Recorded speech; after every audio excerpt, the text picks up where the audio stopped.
Imagine trying to break a wall by screaming at it. Imagine reaching into a fire expecting it to apologize for burning you. Imagine spending years designing a trap for someone who was never afraid of being caught. This is what happens when the world tries to reach a person who was built differently, not born differently. Built piece by piece, silence by silence, betrayal by betrayal. In the years before they were old enough to name what was happening to them, the world offered them trust as a concept. The people closest to them made it a liability, and so they did what intelligent systems do when the inputs are dangerous. They adapted. What was built in those years is not a wound. It is not damage. It is not a disorder with a name in a textbook. It is a fortress, and the people who built it so well, from such raw materials, at such a young age, that most of them don't even know yet what they made. This video is about what was built, how it works, what it costs, and why the person who lives inside it is one of the most dangerous, most loyal, most extraordinary people alive. The blueprint no one asked for. Imagine a city that was bombed before its architects could finish the design. The original plan was something open, something with doors and windows and places where people could walk in and be welcome. But the bombing started early. And the architects, children, really, who didn't know they were architects, had to rebuild, not with the original materials.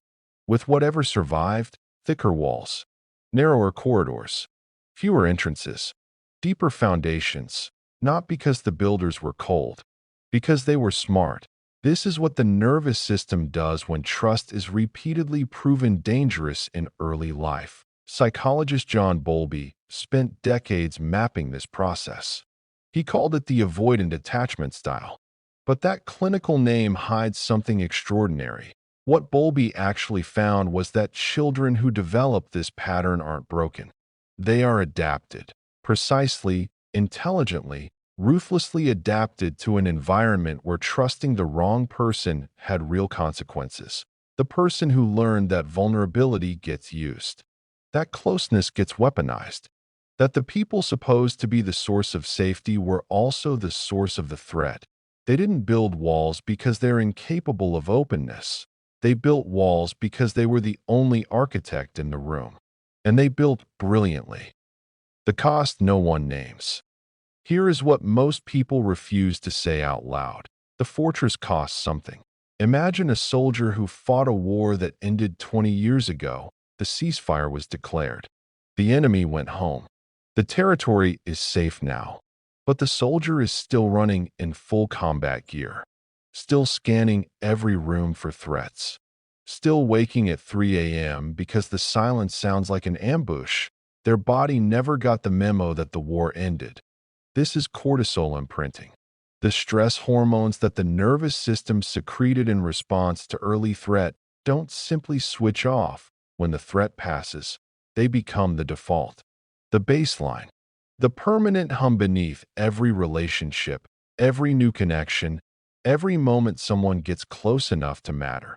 The person built when trust was never safe is exhausted in a way that is almost impossible to explain to Simeone, who wasn't built the same way.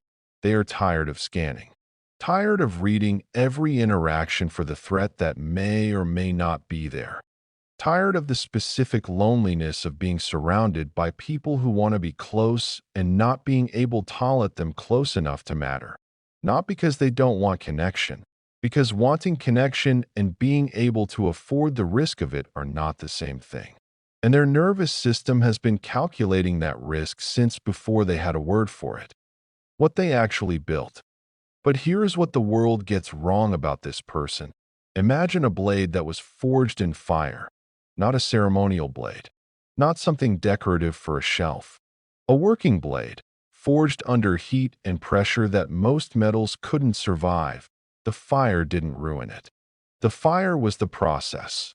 The person built when trust was never safe has a perception that borders on supernatural. They read people the way most people read words. Automatically, accurately, without effort. They sense inconsistency before it reveals itself. They feel the gap between what someone says and what they mean, sometimes before the speaker knows the gap is there. This is not a gift they were handed.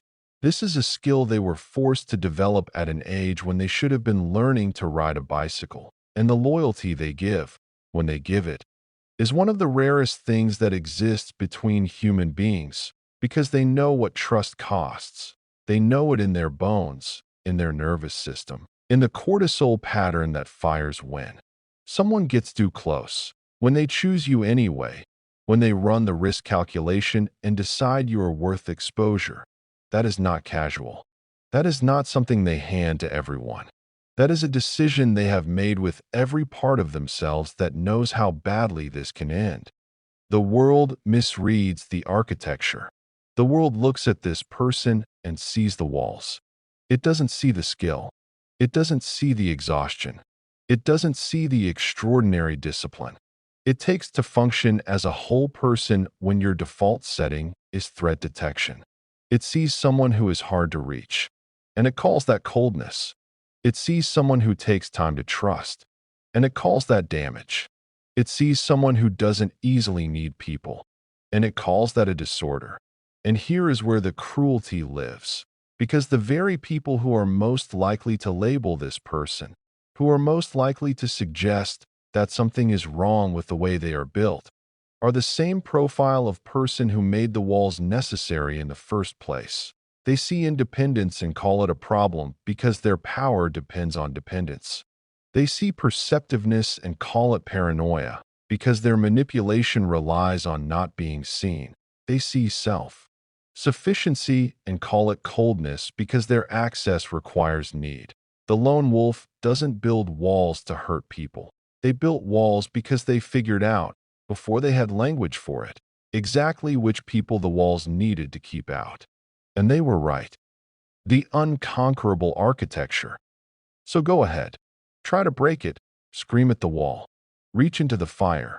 Build your trap in an empty room. The person built when trust was never safe is not afraid of your approach. They have been approached before. By people who knew them better. By people who were supposed to love them. By people who had years of access and still couldn't reach the core. You have nothing those people didn't already have. But here is what the world still hasn't understood and may never understand. The person built by betrayal is not just defended. They are waiting, not for someone to tear down the walls, for someone to respect them enough not to try, for someone who proves, slowly, consistently, over time, that the door exists, and that they are content to wait at it. When that person comes, the walls don't fall. They simply develop a door. And what is on the other side of that door? Loyalty that most people spend their entire lives looking for and never finding. Depth that only comes from having survived something that a person who chose you with full knowledge of the risk and chose you anyway that if this reached you. Share it with someone who has been told their walls are a problem.